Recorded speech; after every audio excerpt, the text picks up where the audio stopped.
नमस्कार दोस्तों, nursing education में आप लोगों का स्वागत है। आज हम लोग बात करते हैं anatomy and physiology. Anatomy and physiology जो है ये हमें बीएससी नर्सिंग फर्स्ट सेम में पढ़ना है। आज हम लोग एनाटॉमी एंड फिजियोलॉजी के डेफिनेशन के बारे में बात करते हैं और एनाटॉमी एंड फिजियोलॉजी में कौन कौन से बॉडी ऑर्गन्स हैं, क्या क्या चीज़ें पाई जाती है, इन सारे के बारे में हम डिस्कस करते हैं। ठीक है, तो हमारे बॉडी के अंदर टोटल 11 सिस्टम होते हैं। तो एनाटॉमी एंड फिजियोलॉजी में हम इन सारे बॉडी ऑर्गन के उसकी स्ट्रक्चर और उसके क्या क्या फंक्शन होते हैं, इन सब के बारे में स्टडी करते हैं। ठीक है, तो चलिए हम बात करते हैं सबसे पहले एनाटॉमी के डेफिनेशन के बारे में। ठीक, तो anatomy is a scientific study of human body structure like weight, shape, size, location and length. मतलब कह रहा है एनाटॉमी जो होती है वो एक साइंटिफिक स्टडी होती है। इस एनाटॉमी में हम जो मनुष्य का ह्यूमन बॉडी की जो भी स्ट्रक्चर होती है उसके weight, shape, size, location and length के बारे में हम स्टडी करते हैं। मतलब जैसे हार्ट हो गया, हार्ट का स्ट्रक्चर कैसी होती है, उसके कितने लेयर पाए जाते हैं, उसका वेट क्या होता है, शेप क्या होता है, साइज़ क्या होता है, लोकेशन कहाँ पे पाया जाता है और इसकी लेंथ क्या होती है, इन सारी चीज़ों के बारे में हम जो स्टडी करते हैं उसे कहा जाता है एनाटॉमी। ठीक है, अब हम चलिए बात करते हैं इसके फिजियोलॉजी क्या होता है। अब एनाटॉमी हो गया, अब हम फिजियोलॉजी के बारे में देख लेते हैं। ठीक है, तो फिजियोलॉजी की डेफिनेशन है physiology is a scientific study of human body function. मतलब कह रहा है जो फिजियोलॉजी होती है ये एक साइंटिफिक स्टडी होती है जिसमें हम क्या करते हैं, जो ह्यूमन बॉडी होती है उसके बॉडी के फंक्शन के बारे में, बॉडी ऑर्गन जो होते हैं उनके क्या क्या फंक्शन होते हैं उनके बारे में स्टडी करते हैं। जैसे हमारा हार्ट है, हार्ट का मेन फंक्शन होता है ब्लड को पंपिंग करना, तो ये हो जाएगा उसका फिजियोलॉजी। और जो हमारा लंग्स होता है, लंग्स का फंक्शन होता है गैस का एक्सचेंज करना, तो ये हमारा उसका फिजियोलॉजी हो जाएगा। किडनी हो गई, किडनी का फंक्शन होता है कि हमारा जो ब्लड होता है उसको फिल्टर करने का काम करता है और जो वेस्ट प्रोडक्ट होते हैं उसको बाहर निकालने का काम करता है। ये हो गया किडनी का फंक्शन हो गया। ठीक है, तो ये सारी चीज़ों के बारे में हम लोग जो स्टडी करते हैं उसे कहा जाता है फिजियोलॉजी। ठीक है, चलिए अब हम लोग आगे देखते हैं एनाटॉमी एंड फिजियोलॉजी में हमें क्या क्या पढ़ना है। ठीक है, जैसे देखिए हमारे बॉडी के अंदर टोटल 11 सिस्टम होते हैं। तो इस एनाटॉमी एंड फिजियोलॉजी में हम इन सारे बॉडी के जितने भी ऑर्गन्स होते हैं उनके सारी चीज़ों के उसकी एनाटॉमी एंड फिजियोलॉजी के बारे में स्टडी करते हैं। तो सबसे पहले हम पढ़ेंगे सेल के बारे में पढ़ेंगे, फिर उसका टिश्यू क्या होता है टिश्यू के बारे में स्टडी कर लेंगे, फिर उसके बाद ब्लड के बारे में पढ़ेंगे, ब्लड क्या होता है, इसकी कंपोजिशन क्या क्या होती हैं, टाइप्स क्या क्या होते हैं, इसके बारे में हम स्टडी करते हैं। फिर पढ़ेंगे हम कार्डियोवैस्कुलर सिस्टम।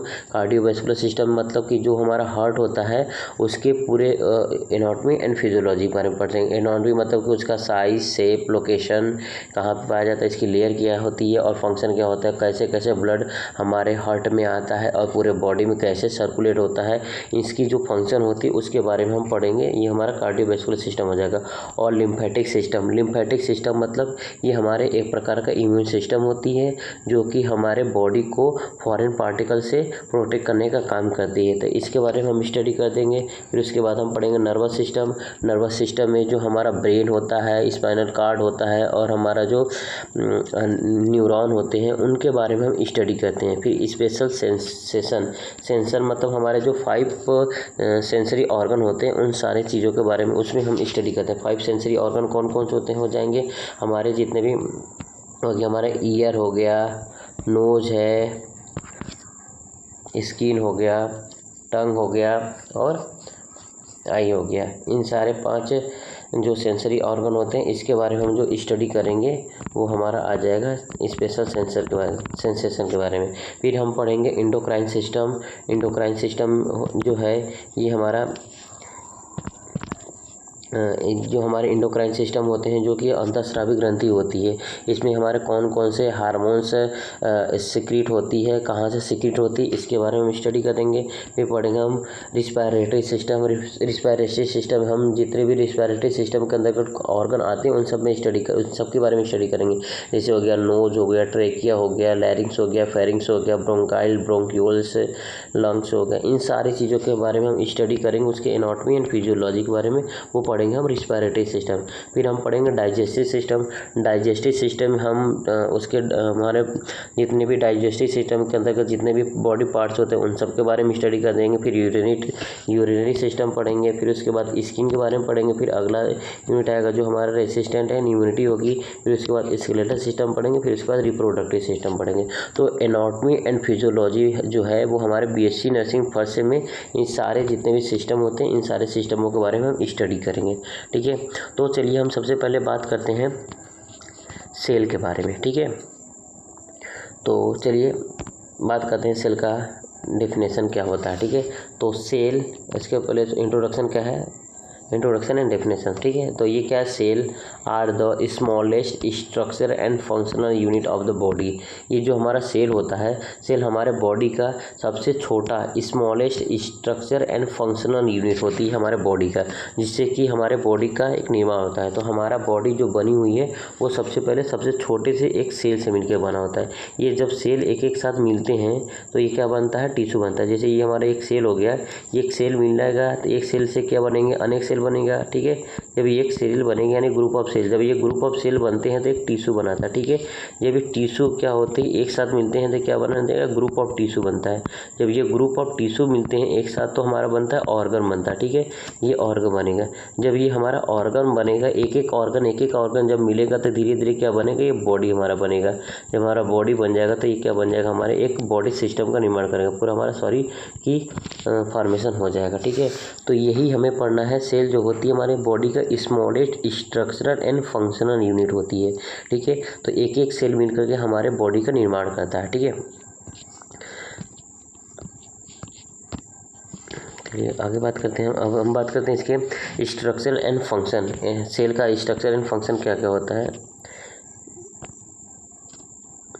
एक मिनट आगे चला गया। हाँ, अब हम बात करते हैं इसके, एक मिनट कहाँ गया सेल, हाँ ठीक है। अब हम इसके स्ट्रक्चर एंड फंक्शन के बारे में देखते हैं। तो सेल का स्ट्रक्चर एंड फंक्शन क्या क्या होता है, तो चलिए बात करते हैं। A cell consists of the plasma membrane inside which there are a number of organelles floating in the watery fluid cell cytosol, called cytosol. ठीक है, मतलब कह रहा है हमारा जो ये कॉल्ड है, सेल नहीं कॉल्ड है। ठीक है,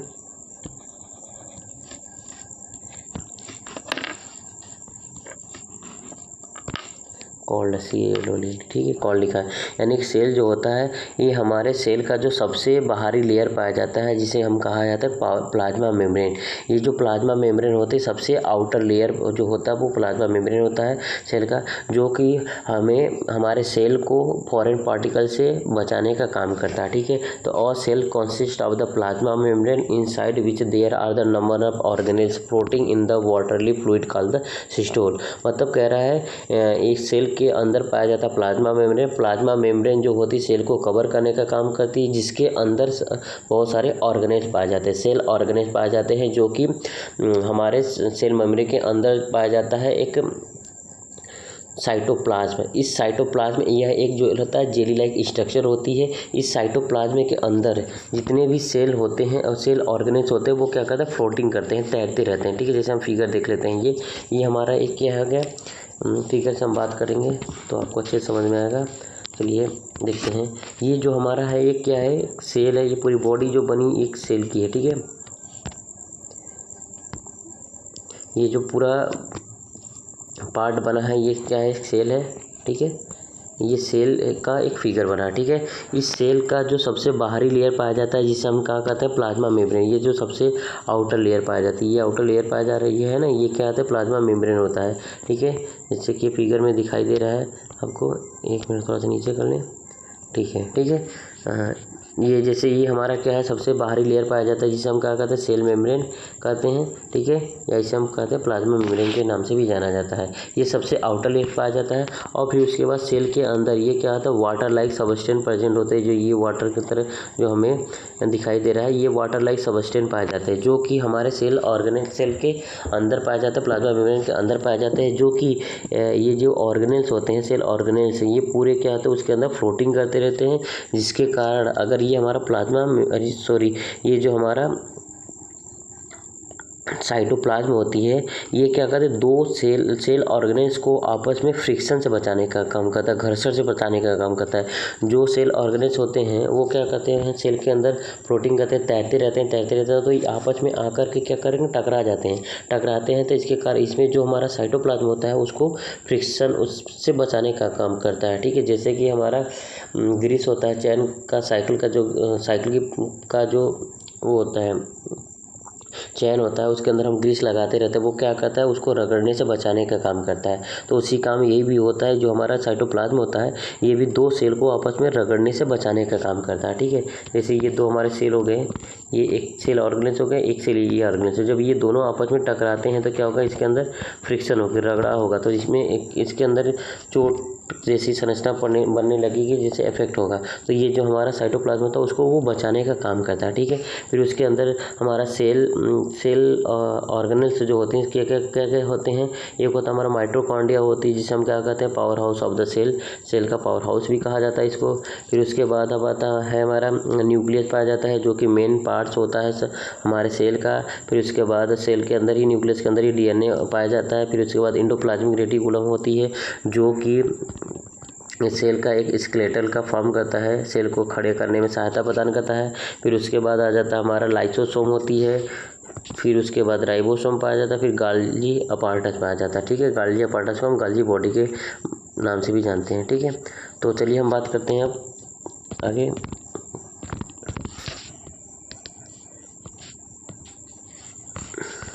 हमारा सेल ऑर्गेनेल्स। ठीक है, तो ये क्या होता है, सेल ऑर्गेनेल्स जो होती है वो हमारे सेल मेम्ब्रेन के अंदर पाई जाती है, जिसके अंदर वाटर लीफ लाइक सबस्टेंस पाया जाता है, जिसे हम कहते हैं साइटोप्लाज्म। ठीक है, फिर उसके बाद हमारा है organelles are smallest structure with highly specialized functions, many of which are the contained within a membrane they includes। मतलब कह रहा है ये जो सेल ऑर्गेनेल्स होते हैं बहुत छोटे छोटे स्ट्रक्चर होते हैं, जो कि इनका एक अलग अलग फंक्शन होता है। ये हाईली स्पेशलाइज्ड फंक्शन है कि जो फंक्शन होता है वो अलग अलग सेल ऑर्गेनेल्स के अलग अलग फंक्शन होते हैं, जो कि हमारे सेल मेम्ब्रेन के अंदर पाए जाते हैं। ये कौन कौन से हमारे सेल ऑर्गेनेल्स होते हैं, जैसे हो गया हमारा न्यूक्लियस हो गया, माइटोकॉन्ड्रिया हो गया, राइबोसोम हो गया, एंडोप्लाज्मिक रेटिकुलम हो गया, और फिर उसके बाद गोल्जी अपार्टस, या फिर हम इसे गोल्गी बॉडी के नाम से भी जाना जाता है। ठीक है, तो अब हम चलिए बात करते हैं एक एक के बारे में बात करते हैं। ये हमने फिगर के बारे में देख ही लिया, अब हम बात करते हैं सेल ऑर्गेनेल्स कौन कौन से होते हैं, जो कि हमने अभी डिस्कस किया है। तो चलिए एक बार और देख लेते हैं हमारा सेल ऑर्गेनेल्स कौन कौन से होते हैं। सेल ऑर्गेनेल्स हमारा न्यूक्लियस होता है, जो कि मेन पार्ट होता है, फिर माइटोकॉन्ड्रिया होती है, फिर राइबोसोम होता है, endoplasmic reticulum, lysosome, गाल्जी apparatus and cytoplasm. ये सारे क्या होते हैं, हमारे सेल ऑर्गेनेल्स पाए जाते हैं, जो कि एक सेल के अंदर होते हैं। ये हमारा सेल हो गया, इस सेल के अंदर जो पाए जाते हैं इसे ही कहा जाता है सेल ऑर्गेनेल्स, सेल के ऑर्गन। ठीक है, तो चलिए हम बात करते हैं अगला न्यूक्लियस के बारे में। ठीक, न्यूक्लियस क्या होता है, चलिए इसके बारे में हम देख लेते हैं। तो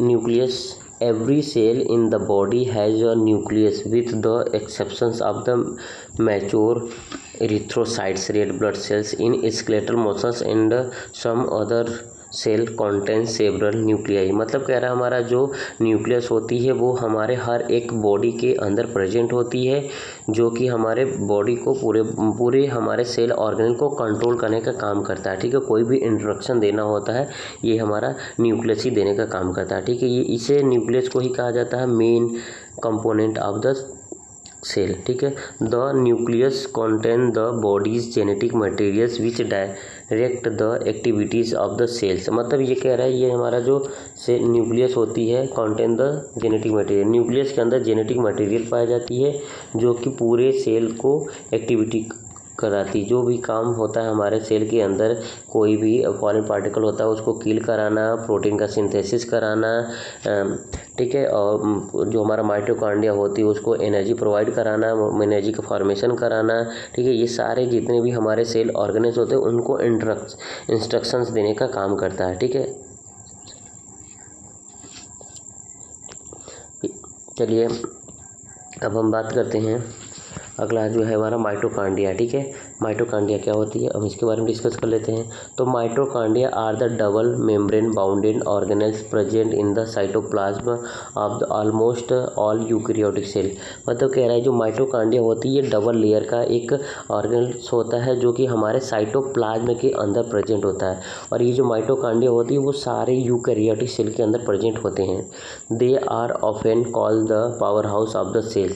इसे हम power house of the cell के नाम से भी जाना जाता है। मतलब कि क्या कहते हैं, ये कोशिकाओं का पावर हाउस होता है जो कि एनर्जी प्रोवाइड करने का काम करता है।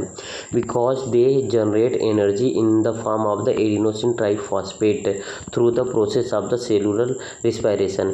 ये जो इसे हम power house of the cell का कोशिकाओं का पावर हाउस क्यों कहते हैं, इसे हम कोशिकाओं का पावर हाउस इसलिए कहते हैं क्योंकि ये क्या करता है, जब हमारे सेलुलर का रिस्पायरेशन होता है तो उससे क्या होती है, एटीपी का फॉर्मेशन होता है। ठीक है, तो जिससे क्या होता है, एनर्जी प्रोड्यूस होती है। तो इसीलिए इसको कहा जाता है power house of the cell. मतलब क्या कहते हैं है कि ये एनर्जी को प्रोड्यूस करने का काम करता है, इसलिए इसे कोशिकाओं का पावर हाउस कहा जाता है। फिर हम अगला बात करते हैं, जैसे ये फिगर देख लेते हैं। इस फिगर भी हमारा है क्या है, माइटोकॉन्ड्रिया का होता है। ये क्या होता है, डबल बाउंडेड इंटरमेम्ब्रेन स्पेस।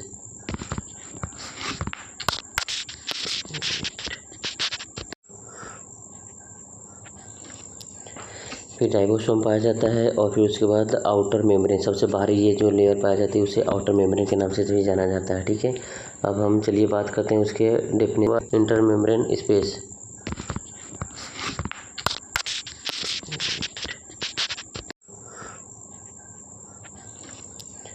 फिर राइबोसोम पाया जाता है और फिर उसके बाद आउटर मेम्ब्रेन, सबसे बाहरी ये जो लेयर पाया जाती है उसे आउटर मेम्ब्रेन के नाम से भी जाना जाता है। ठीक है, अब हम चलिए बात करते हैं उसके डेफिनेशन ऑफ राइबोसोम। अब हम बात करते हैं राइबोसोम के बारे में।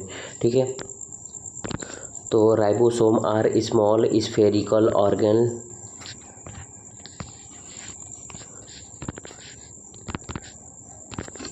organelles found in the cytoplasm and on the rough endoplasmic reticulum cells।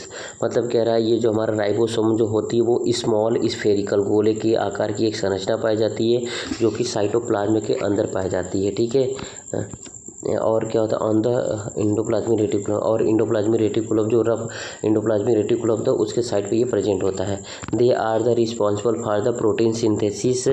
जो क्या करता है, इसका मेन कार्य होता है प्रोटीन को सिंथेसिस करना, प्रोटीन को बनाने का काम करता है। Meaning they help to make the protein by the linking amino acid together according to the instruction in the messenger RNA. मतलब जो मैसेंजर आरएनए होता है, एमआरएनए होता है, वो जैसे भी इंस्ट्रक्शन देता है हमारे राइबोसोम को, वो राइबोसोम क्या करता है, प्रोटीन को बनाने का काम करता है। ठीक है, ये जो प्रोटीन बनती है वो क्या होता है, एमिनो एसिड के सीक्वेंस है, एक छोटे एमिनो एसिड के सीक्वेंस पाए जाते हैं, वो सब आपस में एक साथ मिलते हैं तो क्या करता है, प्रोटीन का फॉर्मेशन होता है। ठीक है, प्रोटीन बनाने का काम करता है। अब हम चलिए बात करते हैं इंडोप्लाज्मिक रेटिकुलम के बारे में।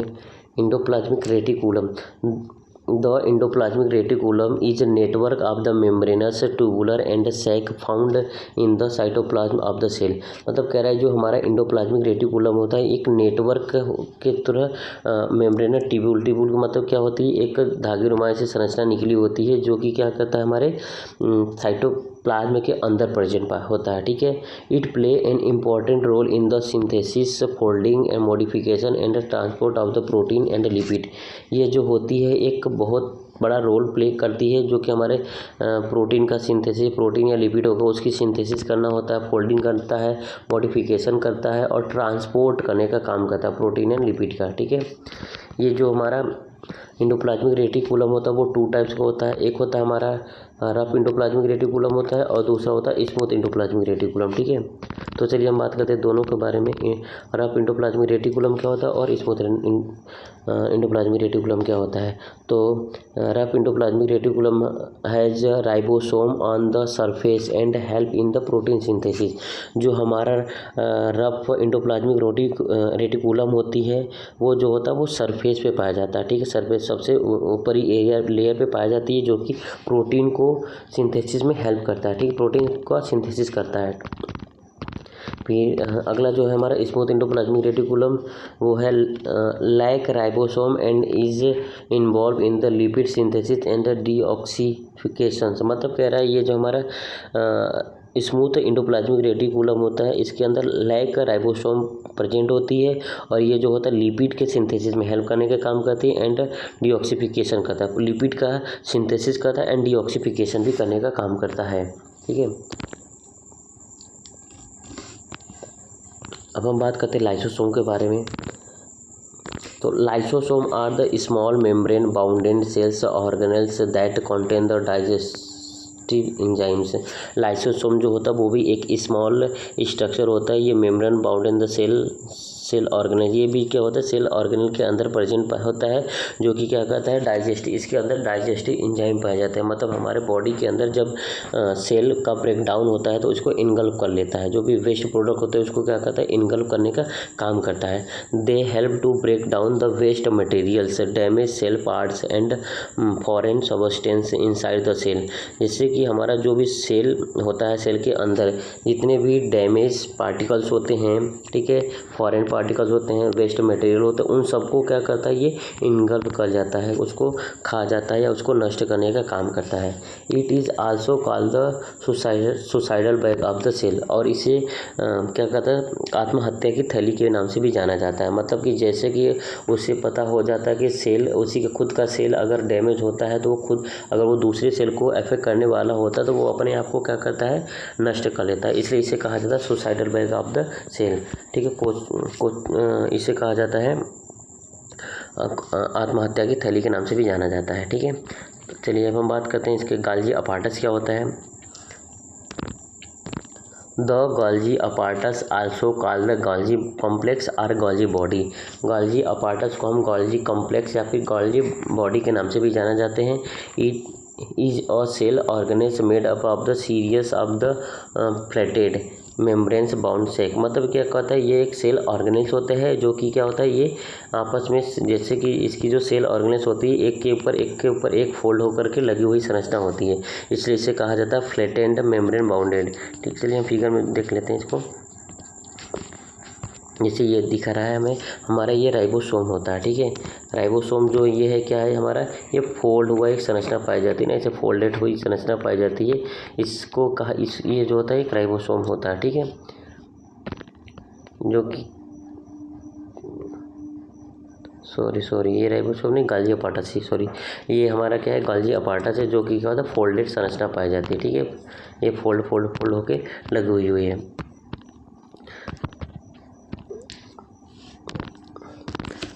फिर इसका it is responsible for the modification packaging and transport of the proteins and the lipid that are made up of the endoplasmic reticulum.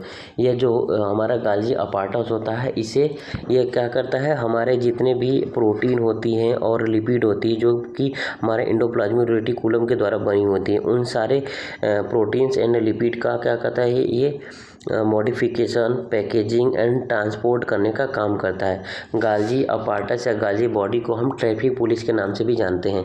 ये क्या करता है, ये डायरेक्शन शो कराता है कि कौन कौन से पार्ट को, कितने मटेरियल को कहाँ पे जाना होता है, वो बताने का काम करता है। जैसे हमारा न्यूक्लियस होता है, न्यूक्लियस क्या करता है हमारे ऑर्गेनेल जैसे माइटोकॉन्ड्रिया होते हैं उसको आदेश देता है कि वो एनर्जी का फॉर्मेशन करे। जैसे एनर्जी फॉर्मेशन हो जाता है तो ये हमारा जो गाल्जी बॉडी होती है उस एनर्जी को कहाँ पे किस तरीके से जाना होता है उसको ये बताने का काम करती है। जैसे ट्रैफिक पुलिस होती है वो क्या करता है हमारे ट्रैफिक को, रूट जो होती है उसको क्लियर करता है, उसी तरीके से गाल्जी बॉडी जी होती है वो हमारे रूट को क्लियर करने का काम करता है।